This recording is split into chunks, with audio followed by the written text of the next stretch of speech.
demee université Ziguinchor ay étudiants Dakar a nga fa waaye commune Dakar bi nga xam ne budget am dépassé na 50 milliards jëlul immeuble Dakar boo xam ne dafa def ay étudiants communes yi nga xam ne jël nañu immeuble pour seeni étudiants dañ leen di compter Sénégal commune Ziguinchor bokk ci ñu jël ñetti immeuble jël nañu immeuble Ndar université Saint-Louis jël immeuble Bambey université Bambey ak immeuble bii nga xam ne moo nekk Ndakaaru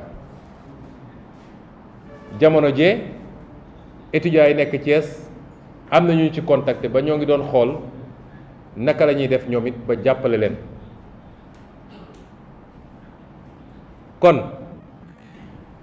lii luñ fi fekk la boo ko fi fekkee am naa problème am naa sikki sàkk ndax lan Sénégalais yëpp dama bëgg ñu xam ni daara yi féete kaw commune amu ci compétence commune dañ ko jox ay compétence yi ñuy wax compétence transférée xam ngeen ci wàllu njàng man lan mooy sama compétence préscolaire mooy jardin d'enfants yi ak élémentaire mooy école yi nekk ci suuf collège ak lycée sax du sama compétence su conseil départemental la kon man waruma agir ci université aw ma base légale ci wàllu comptabilité dëgg-dëgg ci wàllu budget naka la ñuy def pour mën a justifier dépenses yi mooy dañ ko dugal ci location d'immeuble rubrique location d'immeuble mais ëllëg Cour des comptes wala IGE mun na ma ñëw vérifier ne suñu waxee location d'immeuble immeuble administratif moo taxoon ñu wax mooy mairie bi nit ñi xajuñ ci mairie bi mu soxla annexe te amul bâtiment mu loué annexe wala loué na service technique am yi ay bâtiment wala loué nañu comme ni ñu ko defee Ziguinchor li ñuy tuddee maison de la justice commune bi moo ko loué bâtiment ku am dégg-dégg dëgg di nga xam ne su ñuy wax location bâtiment administratif moo tax ñu wax waaye du loué ay étudiants bâtiment te bu leen fàtte lan la ñu toppee woon Khalifa Sall tey maire bu jël bâtiment di ko loué étudiant rek ëllëg mun nañ la toppee loolu donte question d'interprétation la mais amuñu base légale bu wér bu wóor boo xam ne tey man Ousmane Sonko war naa mën a justifier li tax may fay un immeuble à Dakar pour ay étudiants te yéen ñëpp xam ngeen nag bu amee ku ñuy wër ci Sénégal man mii la moo tax bi ma toogee mairie Ziguinchor ba léegi li ëpp ci problème yi ma am fan la jóge dañ may bëgg a def loo dara may leen lii duma ko def parce que amul base légale waaw mais gars yi dañ ko doon def ba nit ñi tàmm nañ ko man leen loolu man mënu ma doxee noonu dañ maa jox ay compétences jox ma nomenclature budgétaire su may voté budget su ma jëloon benn ligne boo xam ne bokkul ak li nomenclature bi prévoir bu ma ko yóbboo préfecture préfet mën na rejeter sama budget man am naa formation boo xam ne rek xam naa ni ñuy defaree budget xam naa luy finance publique moo tax du ma topp bànneexu nit ñi ba def loo xam ne mën nañu jaaree foofu muy prox ndoll bu ñu ma jekkoo man waaye ànd ak loolu yëpp pour cas bi ma ne dinaa def exception je prends le risque parce que question d'interprétation la bi ñu ñëwee toog ñu ne nañ ko wéyale nañu xool sax nu ñu gën a jàppale étudiants yi ba xool waa Thiès nga xam ne tey amaguñu bâtiment nu ñu def ba jàppale leen xam ngeen li tax loolu parce que d'abord suñuy doom lañu sama taaw man maase na ak ñenn ci ñoom peut-être te Ziguinchor sori na waaye ñun nekkoon nañu étudiant man jóge naa Ziguinchor ñëw ma Ndakaaru de Saint-Louis laa dem ñoom suñu defee 480 kilomètres man def naa 700 kilomètres wala lu ko pour dem jàngi te gisuma woon mairie gisuma woon conseil départemental on s'est débrouillé lii ut ay immeuble pour étudiants yàggu fi mi ngi doog a xew te nee naa la commune yi koy def dañ leen di compter ñu ne donc nañ ko wéyale te essayer gérer les aspects financiers budgétaires ñu bàyyi affaire bi dem jamono ji may wax ak yéen commune bi amelul 1 franc locataire bi bailleur bi du moins bailleur bi laa doon recevoir léegi ci suuf balaa may yéeg def conférence de presse montant loyer bi 746 000 et quelques la ñu koy fay tous les 6 mois bi ma ñëwee bu leen fàtte ni avril laa jël bi ma ñëwee avril dama fay semestre boobu muy avril ba juillet bi ñu duggee juillet ma fay dernier semestre année bi waaye comme contrat bi mois de 3 novembre la war a jeex sooy fay da ngay fay ba fu contrat bi yem muy le 3 novembre kon fi ñu toll nii tembe commune Ziguinchor amelul 1 franc bailleur bi ay weer ci gannaaw ma woo bailleur bi ne ko ah man de bëgg naa ñu waxtaanaat ci contrat bi ñu waxtaanaat ko bu ko defee ñun au lieu ñuy fay tous les 6 mois dañuy fay benn yoon ci année bi début d'année ñu mandaté trésor fay mbir mi jeex waaye bëgg naa aussi ñu renégocier yenn clause ci contrat bi ci diggante bi lay am parce que su ma leen nee lii moo ci nekk kon yéen ñëpp di ngeen ne waa lan la xale yooyu di yëngatu parce que ma wax leen ni étudiants yi nekk Ziguinchor yëpp di yëngatu est-ce que xam ngeen ni seen bagage mu ngi ci immeuble bi suñu ñibbisee tey ci immeuble bi la ñuy ñibbi kenn génnewu leen ci immeuble bi kenn joxu leen préavis ne leen da ngeen di génn loolu bu doon am bailleur bi man lay waxal man mii di maire bailleur bi musuma bind ne damaa soxla sama immeuble waaw lan moo fi waral li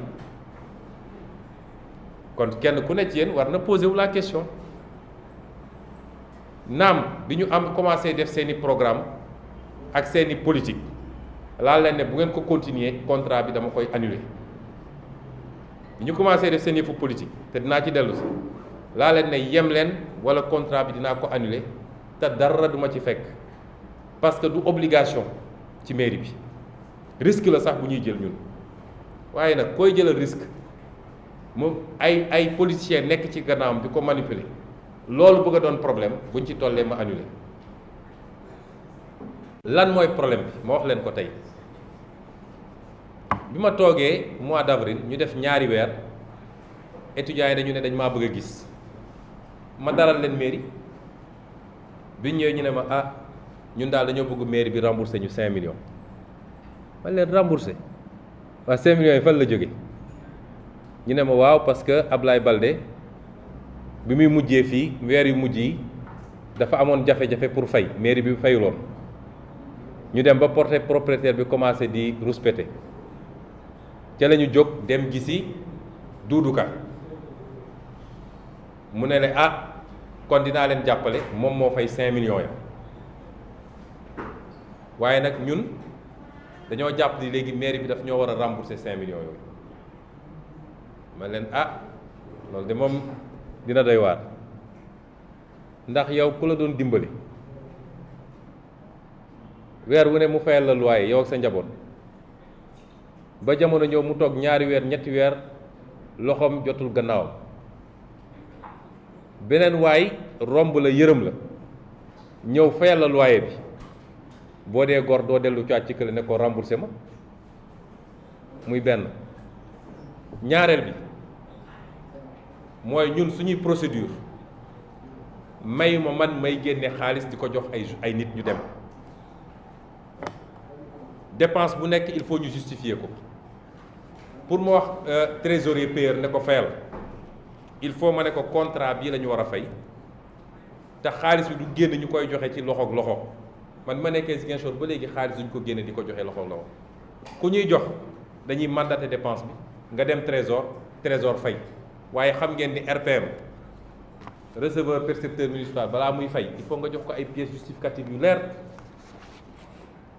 te su ma ko bëggee fay dama ko naan ah loyer bi de war nañoo fay 6 mois yi di ñëw contrat baa ngi nii mandat baa ngi nii moom mu doog a fay te suy fay day virer directement ci compte borom kër gi kon dem génne 5 millions ci xaalis di ko jox ay xale ñu dem loolu man duma ko mës a def suñu procédure permettre ko boobu la problème yi commencé ba tey ñu ne dee rek il faut ma jox leen 5 millions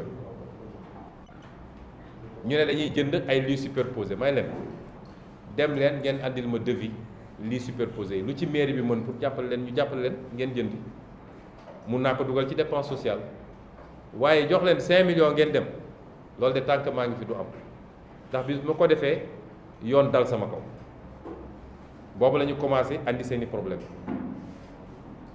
ñu ñëw Ndakaaru fii même homme politique bi recevoir leen yéen ñëpp gis ngeen image ñu génn ci loolu bi ñu nee des na une semaine pour élection législative ñu ngemb leen foog ni mën nañ maa yàqal yéen a ngi fàttaliku jamono jooju Yewwi Askan Wi mi ngi doon organiser ay manifestations parce que dañoo dàqoon suñu liste titulaire ñu ne ñu duñ fi manifester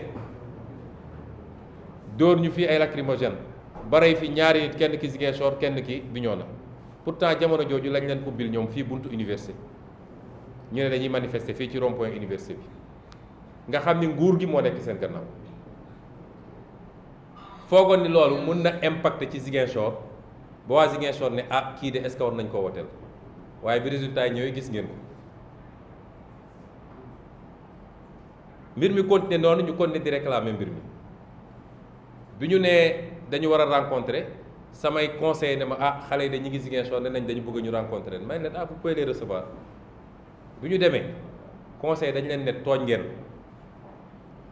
yéen a ngi tooñ te xam ngeen ni maire du ku ñuy xoqatal du ku ñuy wañ loxoom bañul continuer mbir mi mais il faut ngeen présenter seen excuse ba pare waxu 5 millions yi ngeen teg ko fële lii wane ni bañuñu continuer affaire bi mooy bi ñu toogee léegi li ñu waroon fay ci loyer bi yëpp fay nañ ko tey bailleur bi du leen ne ameel nañ ko xaalis wala arriéré kon deltu leen gannaaw ngeen jéggalu te ngeen bàyyi waxu 5 millions yi parce que maire du ko mus a fay ñu ne d'accord ñu ngi dem bind lettre excuse ñu dem bind benn lettre boo xam ne menacé ci lu ne ñu wax ko ci ne su ngeen ñu joxul nag di ngeen xam ni ñun am na lu ñu mën ñu ne d'accord dox leen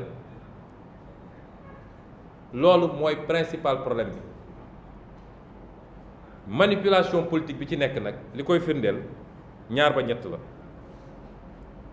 bi ci njëkk mooy gis nga étudiants yi fa nekk yëpp matuñu juróom fukk matuñu 50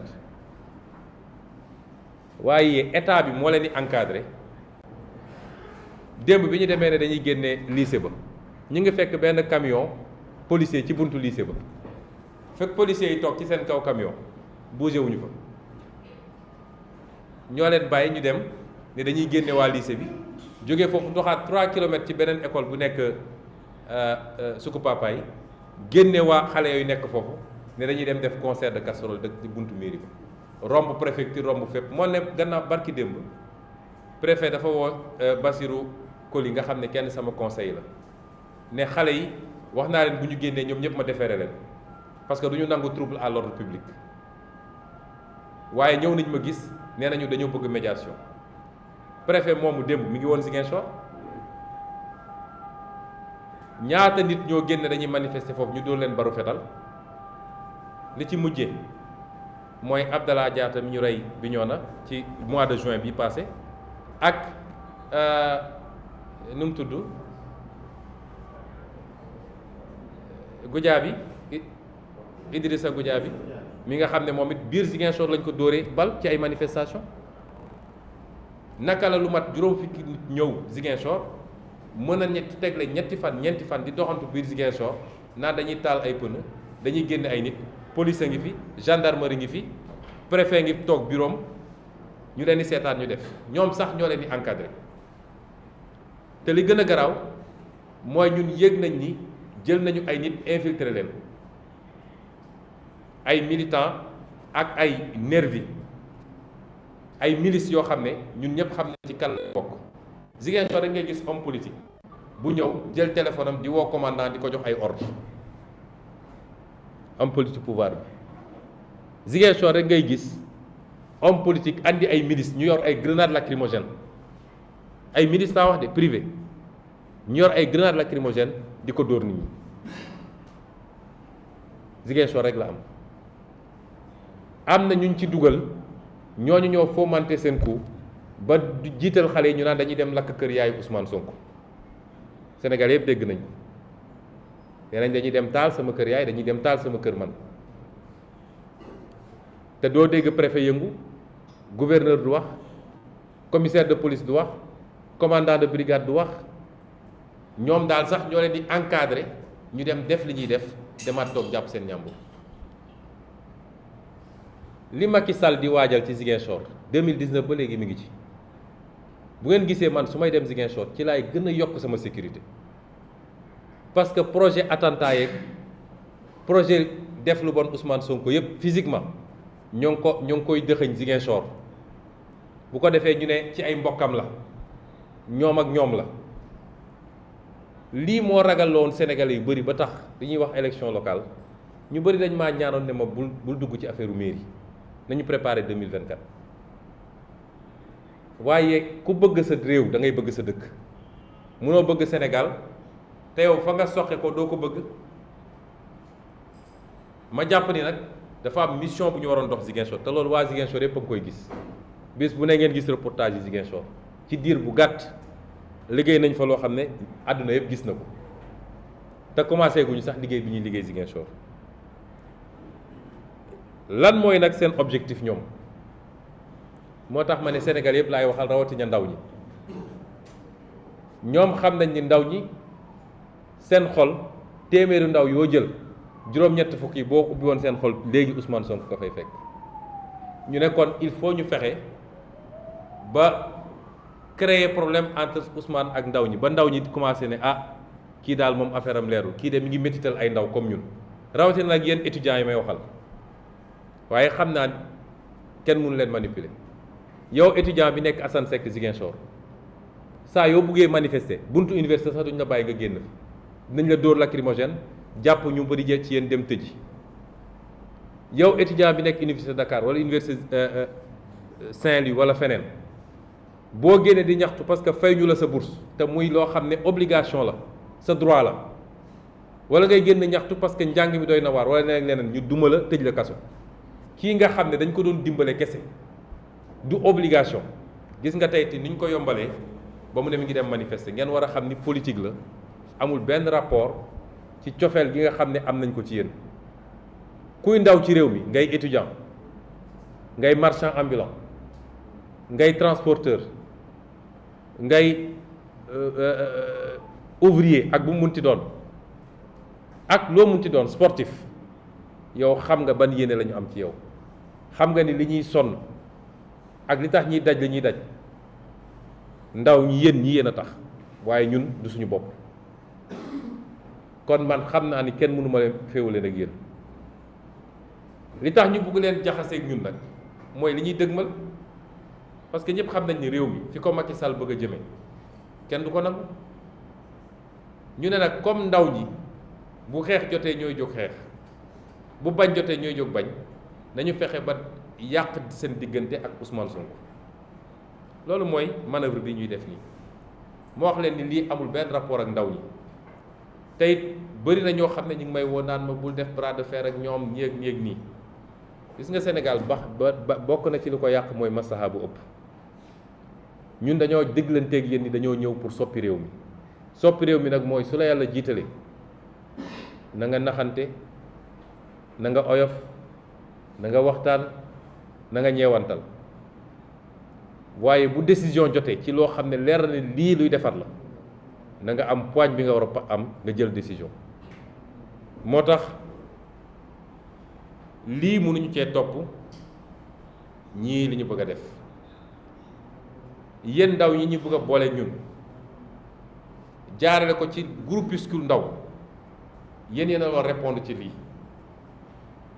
mooy cofeel gi dox suñu diggante ak yaakaar gi dox suñu diggante ndax projet Sénégal xam ngeen ni yaatu na suñu alal réew gi ñuy sàcc suñu démocratie gi dellu gannaaw suñu ressources naturelles yi ñu jaay suñu liberté yi ñi nga xam ne ñu ngi koy salfaañe loolu moo ñu booleeg yéen te xam ngeen ni bis bu réew mi tegoo suñu loxo réew mi dina defaru ci nii wala ci nële lii nag bokk na ci lii mandargal liy defar réew mi mooy suñuy ànd dañu ànd ci dëgg ñu bàyyi tappale bi bàyyi caaxaan bi ni ngeen ci mën a répondre nag mooy ma profité ci dellu siwaat ci manifestation ëllëg bi dama bëgg ndawu Sénégal gi yëpp def mobilisation exceptionnelle pour wane ni entre man Ousmane Sonko ak ndaw ñi entre Yewwi Askan Wi ak ndaw ñi relation d'affection la, relation d'amour la, waaye surtout relation d'espoir la, mais c'est une relation construite autour d'un projet,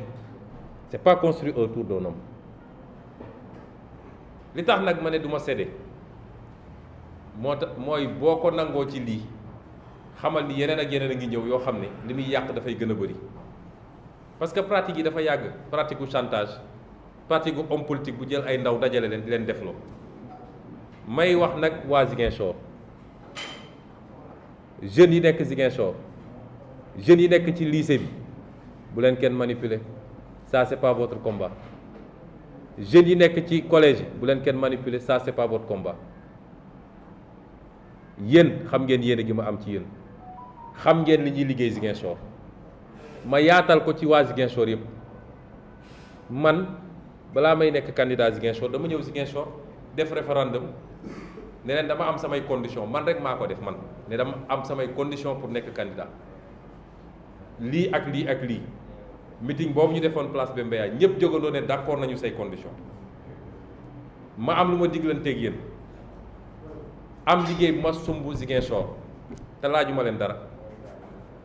man jëluma salaire u Ziguinchor 900 000 yi maire waroon jël jëluma ci dërëm, jëluma carburant Ziguinchor, maa ngi dem maa ngi dellu si, samay moyen nga bopp laay jël di def li may def biir Ziguinchor. amul kenn li ma waroon jël Ziguinchor yëpp delloo naa ko ci Ziguinchor. lii ma dugal ko ci économie sociale et solidaire pour ñu jàppale ndaw ñi ak jigéen ñi ci ay financement. je ne coûte pas un centime à Ziguinchor man, waaye yem ma ci loolu, pexe bu ma am wër naa fu ne seet ay bonne volonté pour xool lu may dajale andi Ziguinchor. temps yi la ñëw naa andi leen ñaari camion de ramassage d'ordures may ko Ziguinchor. ñëw naa andi camion bu mag 20 mètres cubes may ko Ziguinchor.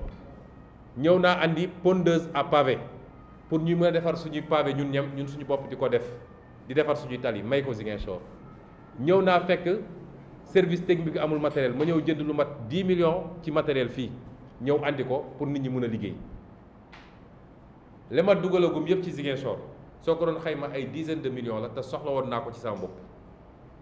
fayekuma salaire, jëluma carburant, lu ma am jox ko waa Ziguinchor.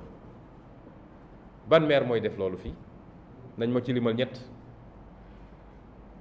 musuma jënd benn billet avion boo xam ne ci xaalisu Ziguinchor. kon yéen xam ngeen sama yéene ci Ziguinchor. lay wane ni mbir mi politique la, dem bi ñu defee seen daje am na ñu ñëw jël parole ne Sonko daf ñoo dàq ci mairie bi. loolu ban rapport la am ak immeuble bi? waaw maa dàqe parce que ñëw fekk 700 employés ci mairie Ziguinchor, mu am ñoo xam ne dañuy xëy su ba ngoon jot liggéey ñu, am ñoo xam ne fii Ndakaaru la ñu nekk liggéey ñu dara mairie Ziguinchor, weer wu ne ñu viré leen seen salaire.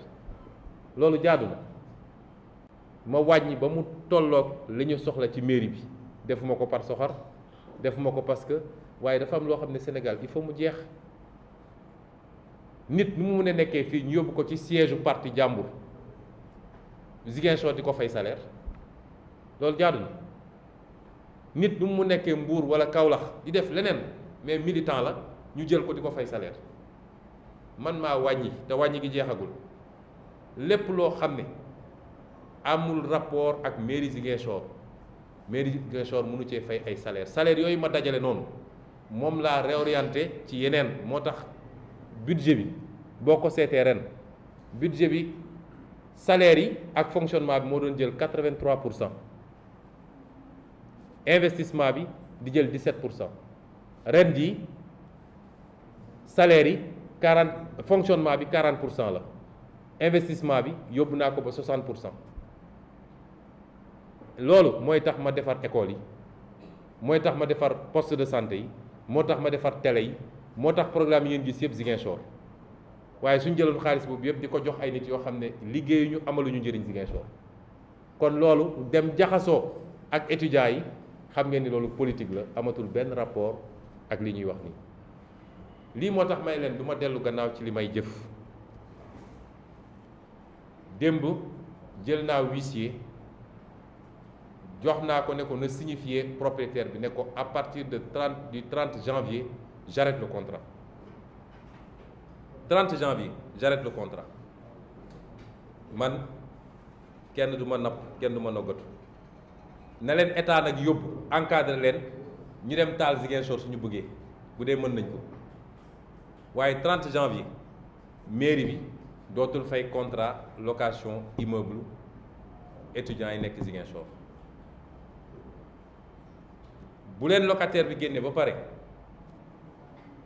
ñaar ba ñett moo mun a am may dalal xelu Ziguinchor étudiants Ziguinchor yi ne leen duñ leen bàyyi waaye dootuma louer immeuble boo xam ne dañ koy utiliser ci wàllu politique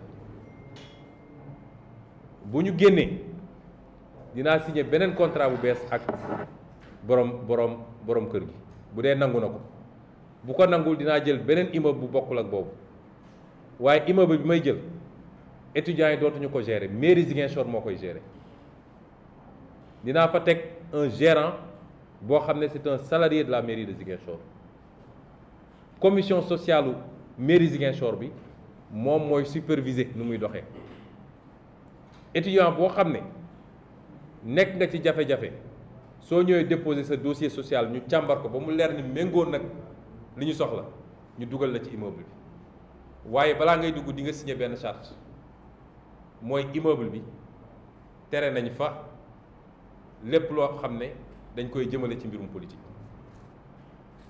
immeuble kenn du ko utiliser pour def des combats politiques da nga koy signer bis boo violer loolu ñu génn la ci immeuble bi mais dootuñu jël immeuble di ko jox ay étudiants yoo xam ne dañoo am fu ñu bokk bis bu maire bi changé ñu andi fi ay coow yoo xam ne jaru ko loolu duma ko nangu du Dakar du Ziguinchor du Dakar du Saint-Louis du Bambey du Thiès gi ñuy waaj a defar loolu dootuma ko nangul kenn bi ma ñëwee Ziguinchor dama wax Ziguinchor nii man mairie bi du ma fi politique moo tax du ma recevoir audience politique à la mairie je suis le maire de tous les Ziguinchorois sans distinction nanguwuma boole liggéey ak politique politique bu jotee ku nekk xam nga nooy tojee sa bopp janax homme politique yi nekk ci gannaaw ñi bu ñu demoon élection 200 fois à Ziguinchor mu duma leen 200 fois te duma leen dumee ay 51% de ñoom xam nañ ko te du ma utiliser du ma manipuler ay étudiants ak ay jeunes pour gagner leen bu liggéey jotee j'ai une fonction administrative à Ziguinchor en tant que maire seetuma ci kii wala kële personnel boobu ñu ne wàññi nañ bi ñuy wàññi man dama ne rek adjoint bi nga xam ne mooy gérer le personnel dama ko ne defal enquête ba ñu xam ñan la ñu soxla ak ñan la ñu soxlawul xaw ma ci ku bokk ban parti politique mais am na ci ñoo xam ne wàññi nañ leen maag ñoom ñoo màggandoo même quartier même quartier bi ma seeni mbokk woo ne ma ah yow nag lii noo ko mën a defee kii nii ak nii man leen man xaw moon sax ni moom mi ngi ci mairie bi seetuma ci ku ma bokkal wala ku ma jege dama ne def leen un travail objectif bi ma toogee ci mairie bi bën nañu ñëw ne ma diw ak diw ak diw il faut nga dàq leen ndax ñii ci cercle restreint bu Ablaye Baldé la ñu bokk ci UCS man leen déedéet état c'est la continuité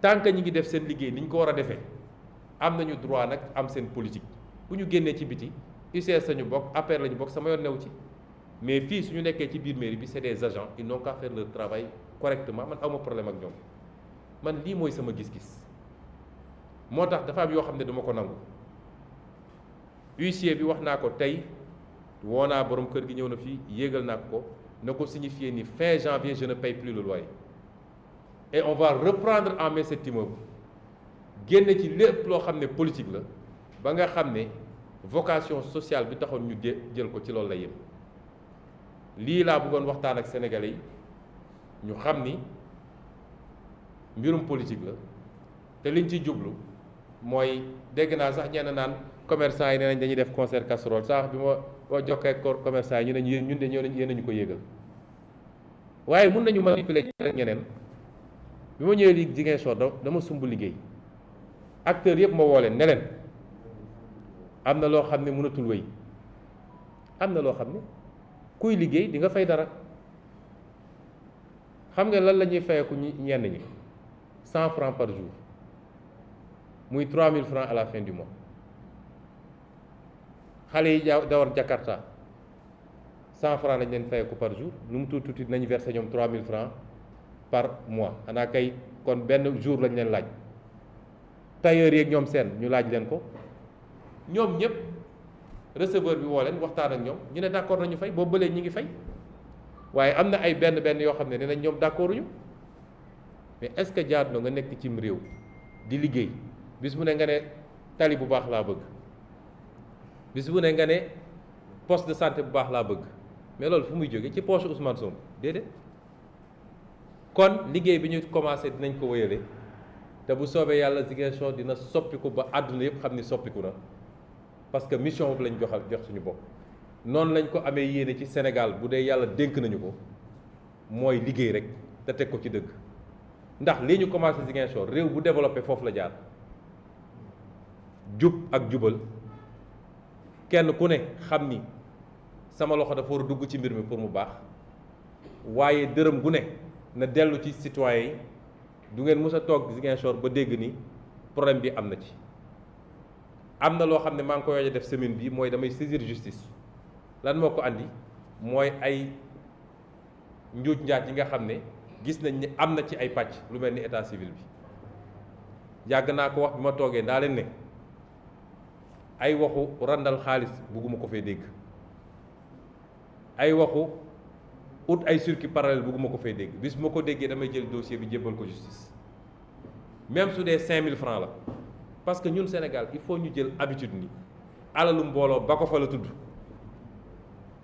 alalu mbooloo askan bi yëpp daje ñaq fay seen lémpo ñaar wala ñetti nit ne maa ko gën a bëgg man loolu il faut mu jeex fi kon lii mooy suñu taxawaay Ziguinchor te lépp ñu def ko ak xol bu yaa may wax nag ni ak lu ñu mën a sumb ñoom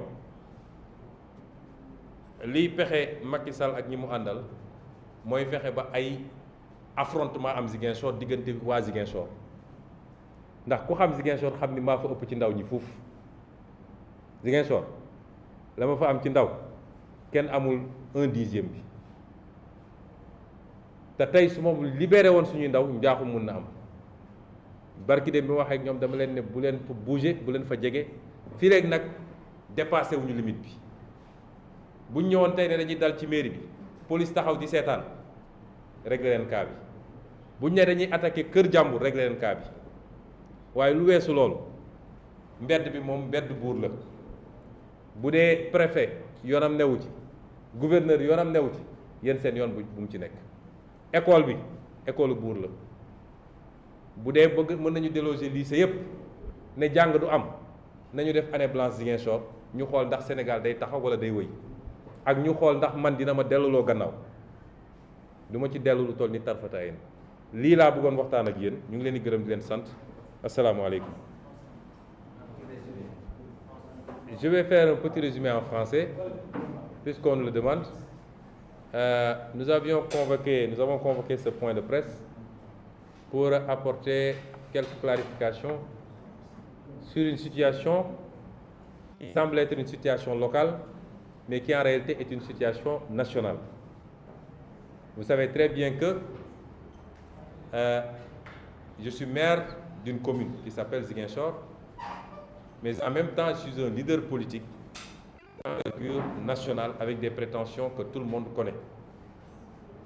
Et c'est pourquoi, à chaque fois qu'il y a quelque chose à Ziguinchor, les gens ont tendance à l'amplifier pour en faire une affaire nationale. Et c'est tout à fait logique. Ça ne me gêne absolument pas.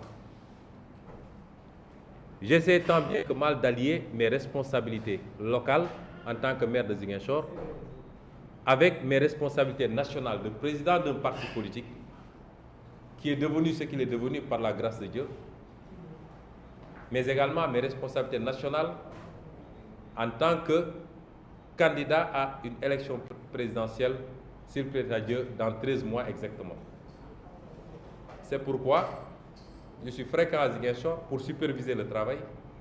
Les 7 premiers mois, j'ai été très constant à Ziguinchor. Je passais 20 jours sur 30 durant le mois à Ziguinchor. C'était pour asseoir les équipes, imposer ma méthode, créer les conditions du travail et dégager les grands axes. Depuis quelque temps, vous m'avez vu être beaucoup plus présent sur le territoire national à travers le Nemmeeku Tour notamment, parce qu'en même temps, je suis candidat à une élection et je crois que tous les Sénégalais doivent convenir que je suis un candidat sérieux. Et c'est cette double posture d'un leader qui a des responsabilités locales et une envergure nationale que des hommes politiques, de l'APR notamment, essaient d'exploiter en instrumentalisant des jeunes, majoritairement de leur parti politique, pour mener un combat dont l'objectif final, c'est de me mettre en mal avec cette formidable jeunesse sénégalaise qui, tout profil confondu, me voue une admiration, un respect, mais également nourrit un espoir extraordinaire par rapport à notre combat. De quoi est-il question? D'un immeuble situé ici à Dakar, à Grand Dakar particulièrement, qui avait été loué par le maire Abdoulaye Baldé en 2016. Cet immeuble est constitué de 13 chambres et la mairie l'a loué à 776 000 ou 746 000 exactement le mois.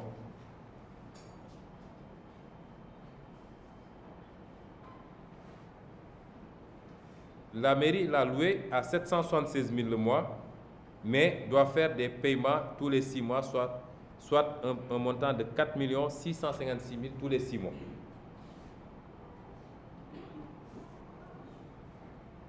En soi, la démarche peut poser problème si on est en termes de finances locales pures, sûres et dures. Parce que vous savez que les mairies n'ont pas de compétences en matière d'enseignement supérieur. Les compétences transférées à la mairie en matière d'éducation nationale s'arrêtent au niveau préscolaire et élémentaire. On n'est même pas compétent pour les collèges et les lycées. Et donc, un maire peut être épinglé s'il intervenait au niveau de l'enseignement supérieur.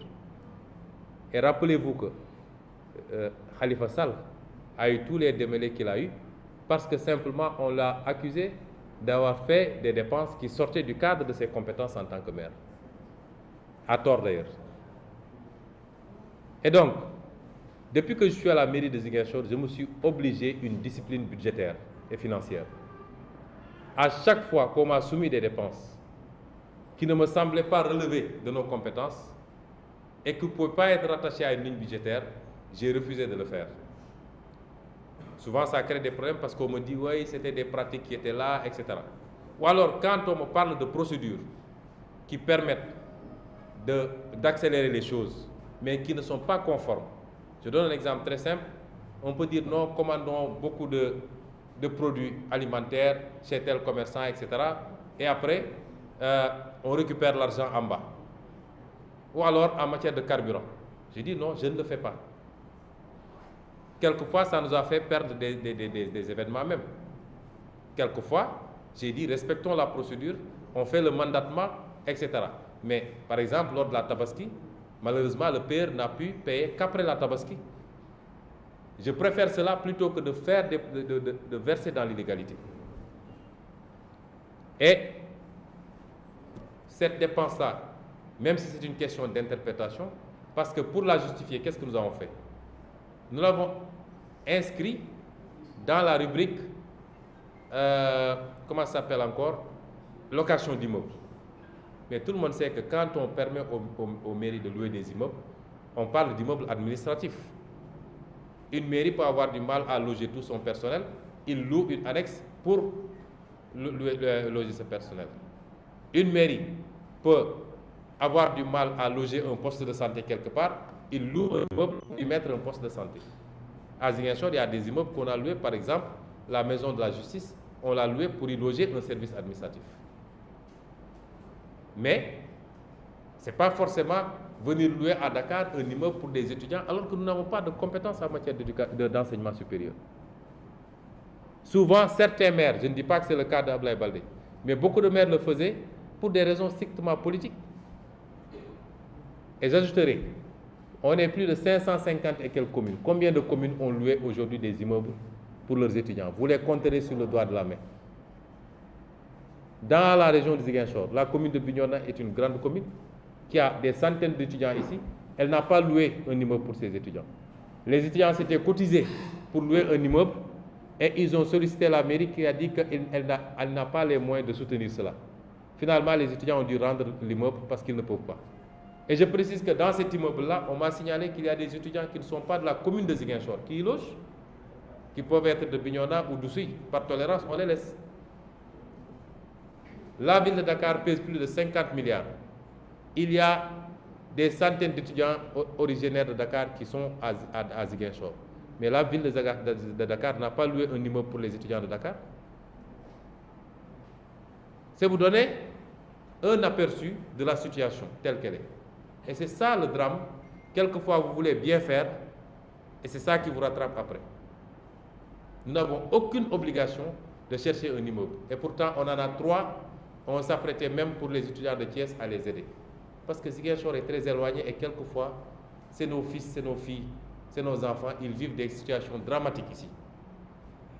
Et nous acceptons de prendre ce risque-là, au cas où nous enverrait l'IG ou la Cour des comptes, de justifier que c'est des locations d'immeubles, mais nous savons tous que c'est des questions d'interprétation. Et tout le Sénégal sait que s'il y a un homme politique qui est recherché aussi aujourd'hui à l'abattage, c'est bien Ousmane Sonko.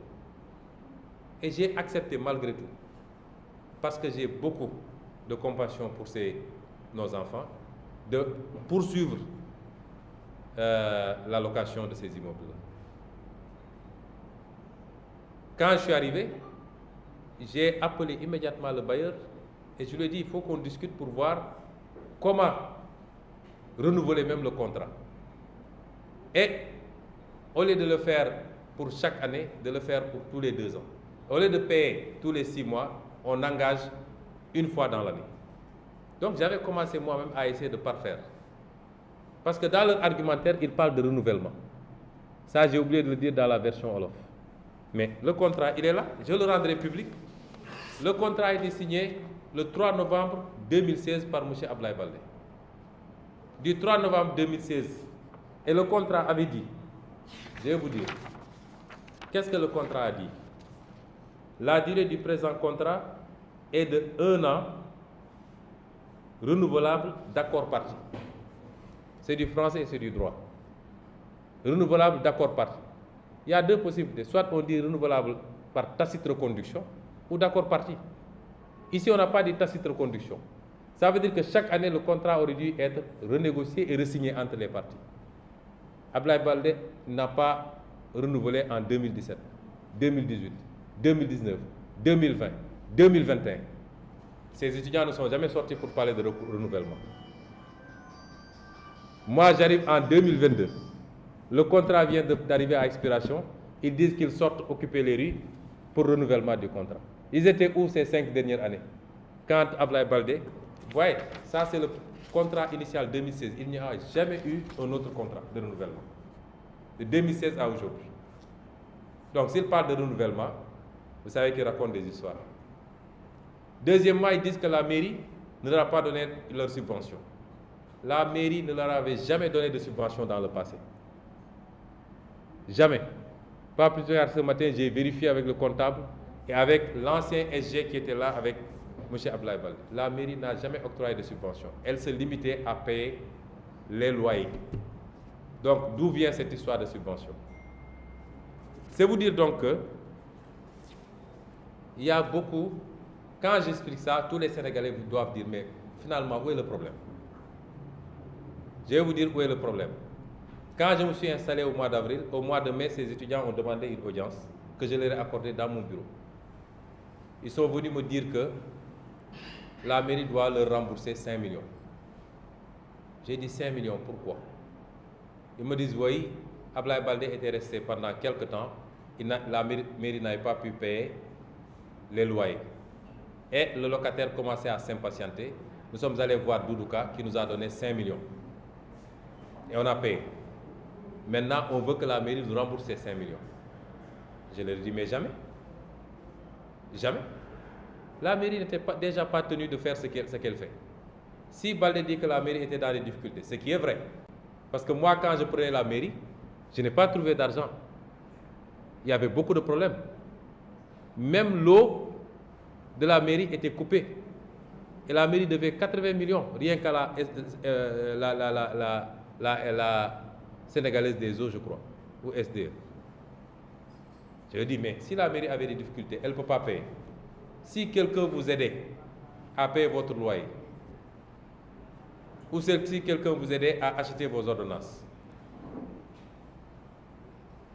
pendant une période, il n'a plus les moyens de le faire. Une autre bonne volonté le fait. Mais si vous êtes censé un tout petit peu, vous n'allez pas revenir vers le premier pour lui dire après remboursez-moi. Moi, ce que je veux, c'est qu'à partir de maintenant, nous allons continuer à payer les loyers correctement. Mais je ne rembourserai pas, d'autant que je n'ai pas de base légale.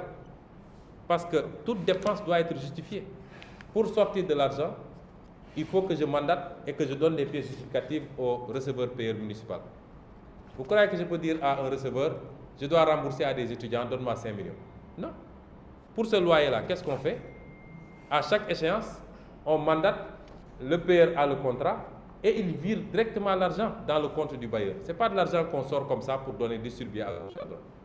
Et je leur dis, je suis désolé, je ne peux pas vous rembourser ces 5 millions. Tout le problème a démarré comme ça. Ils m'ont dit non, nous avons des projets pour le bâtiment, nous voulons faire des lits superposés. Je leur ai dit, amenez-moi les devis. La mairie va voir ce qu'elle peut faire en l'inscrivant dans le cadre social pour vous aider. Ils disent non, on ne veut pas de ça. Nous voulons que vous nous donniez 5 millions. J'ai dit, vous n'aurez jamais 5 millions venant de la mairie. C'est là où les problèmes ont commencé. Ils sont revenus à Dakar. Le même homme politique les a reçus. Et ils ont commencé à faire des manifestations à Dakar. Pendant qu'on interdisait toutes les manifestations de Yewwi Askan Wi, toutes les manifestations des étudiants, toutes les manifestations des syndicats. Eux, on leur a permis, à quelques jours du début de la campagne des législatives, de sortir devant l'université, bien encadrés par la police pour dire qu'ils font une manifestation pour réclamer leurs 5 millions. Et en pensant que cela pourrait impacter négativement sur mes résultats électoraux à Ziguinchor. Je veux dire à ces hommes politiques qu'il faut qu'ils arrêtent. Si on allait ensemble aux élections 1000 fois à Ziguinchor, je les battrai 1000 fois. Et ce ne sera pas, s'il plaît à Dieu. Et ce ne seront pas des scores de 50% ou 51%, ils le savent. Ils n'ont qu'à arrêter d'instrumentaliser des jeunes pour mener des combats qu'ils ne peuvent pas gagner sur le plan politique. Cette affaire est une grossière manipulation politique. Ce qui l'atteste, c'est quoi? D'abord, l'attitude du préfet, de la police et de la gendarmerie. Les jeunes qui ont quitté Dakar, que des gens ont convoyés pour les amener à Ziguinchor, ils ne font même pas 50. Et ils se lèvent chaque matin pour brûler quelques pneus devant la police. Ils se lèvent pour dire qu'ils vont déloger un lycée. Ils trouvent un camion rempli de policiers devant le lycée. Les policiers sont tranquillement couchés et les jeunes entrent pour dire qu'ils délogent un lycée. Pourtant, le préfet, il y a 2 jours, avait appelé l'un de mes conseillers, Bassirou Koulé en conséquence, pour lui dire, j'ai dit aux jeunes que s'ils sortent pour troubler l'ordre public, je les défère tous. Mais il a dû recevoir des instructions politiques pour lui dire, n'en fais absolument rien, laisse-les perturber.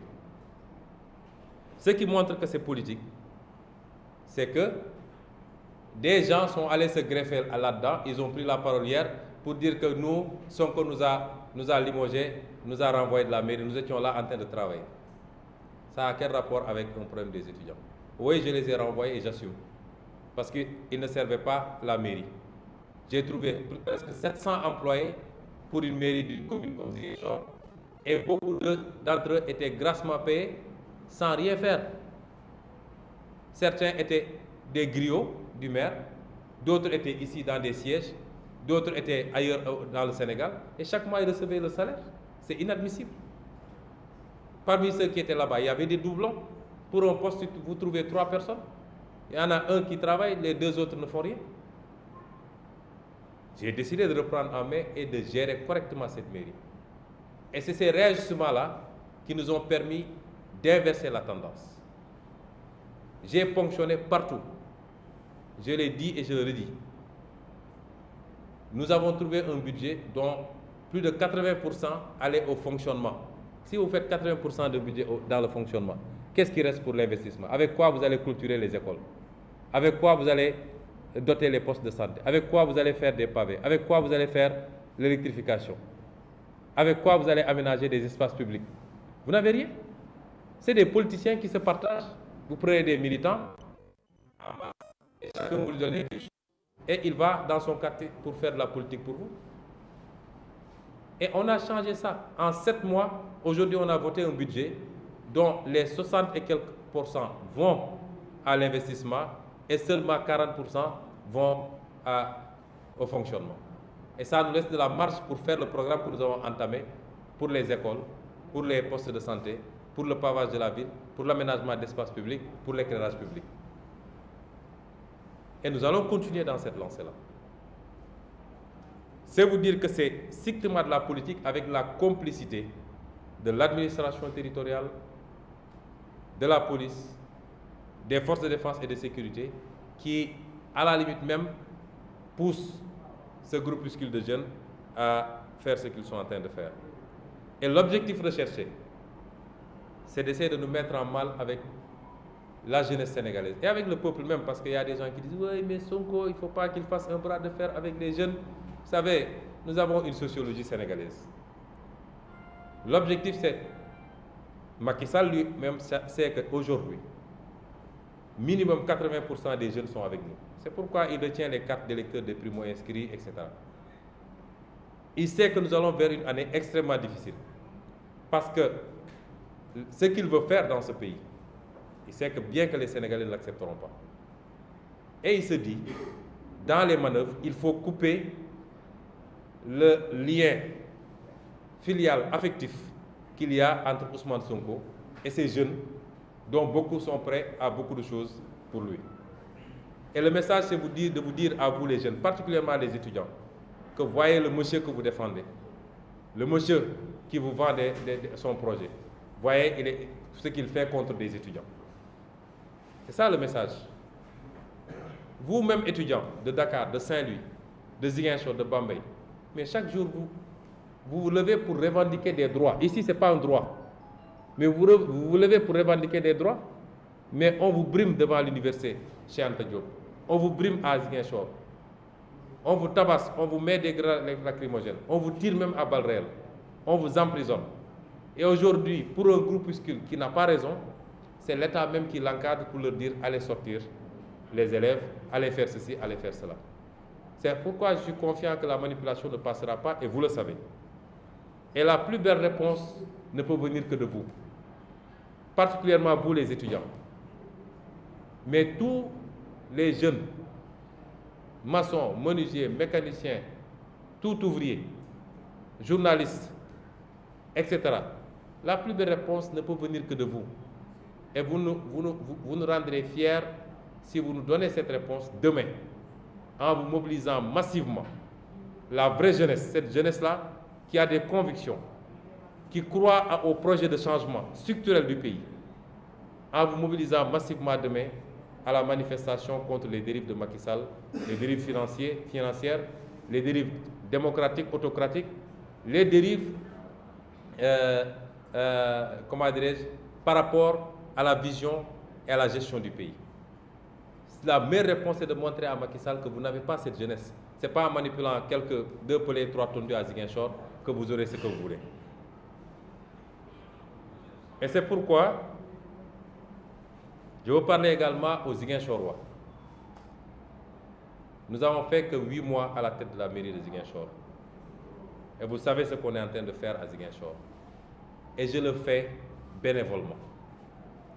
Je n'ai pas pris de salaire à Ziguinchor. Pourtant, j'en ai besoin. Je ne prends pas 1 litre de carburant. Je ne le dis pas pour me glorifier, mais c'est bien de vous rappeler. Je n'ai pas embauché un seul proche à Ziguinchor. Ni mon chauffeur, ni ma sécurité, ni un parent, depuis que je suis là, mais depuis que je suis maire de Ziguinchor. Tout ce que devait me revenir, je l'ai restitué à Ziguinchor. Mon salaire, je l'ai remis à l'économie sociale et solidaire pour vous aider, vous les femmes, dans les financements, vous les jeunes, dans les financements. Je ne me suis pas arrêté à ça. Je passe tout mon temps à entreprendre des démarches avec de bonne volonté pour aider Ziguinchor. Il n'y a même pas 3 mois, je suis venu offrir 2 camions bennes à ordures à Ziguinchor. Et vous voyez que ces camions à bennes à ordures sont en train de sillonner Ziguinchor, les marchés, les gares routières, pour que Ziguinchor soit la ville la plus propre. J'ai offert à Ziguinchor un camion de 20 mètres cubes. J'ai offert à Ziguinchor une pondeuse à pavés pour que nous puissions fabriquer nous-mêmes les pavés et aménager des places publiques et faire certaines ruelles de Ziguinchor. Je ne l'ai pas fait parce que je suis allé taper à toutes les portes. Et c'est des bonnes volontés qui ne sont même pas ziguinchoroises qui ont accepté de donner parce qu'ils veulent nous aider à faire des choses. J'ai acheté du matériel pour le service technique que j'avais trouvé complètement dénudé pour des valeurs importantes. C'est des dizaines et des dizaines de millions que nous avons injectés à Ziguinchor pour aider Ziguinchor. Quel maire fait ça? Pouvez-vous me le dire? Pouvez-vous me citer 10 maires qui font ça aujourd'hui au Sénégal? Je l'ai fait parce que j'aime Ziguinchor. Je l'ai fait parce que j'aime ce pays, le Sénégal. Et demain, si j'étais président de la République, je serais exactement dans les mêmes dispositions. Et donc, le travail que nous avons commencé à Ziguinchor, et dont vous voyez les résultats tous les jours, et qui a amené des pans entiers à accepter de venir donner leur contribution. Rien ni personne ne pourra le saborder. Et nous allons continuer parce que notre ambition, c'est que Ziguinchor soit la ville la plus agréable, la plus vivable du Sénégal. Je terminerai par dire à tous ceux-là qui m'interpellent de temps en temps pour me dire non, ne suis pas, ne fais pas le bras de fer, etc. Que nous sommes venus avec la promesse de changer ce pays. Changer ce pays, c'est se dire la vérité. Changer ce pays, c'est d'arrêter un certain nombre de comportements qui ont fini par installer la roublardise, l'injustice, mais également le népotisme au cœur de la gestion du pays. Si on commence à céder sur des questions comme ça, demain nous céderons sur des questions beaucoup plus graves quand nous allons faire ce pays. C'est pourquoi je vous dis que nous ne céderons pas. J'ai reçu tout à l'heure le bailleur et je lui ai fait part des décisions que nous avons prises. Nous avons commis un huissier pour lui demander de signifier au bailleur que nous allons interrompre ce contrat à partir du 31 janvier 2023. Nous lui avons demandé de prendre ses dispositions à partir de cette période pour récupérer son immeuble. Une fois que ce sera fait, nous sommes dans les dispositions de signer un nouveau contrat avec lui. Et la mairie ne laissera plus la gestion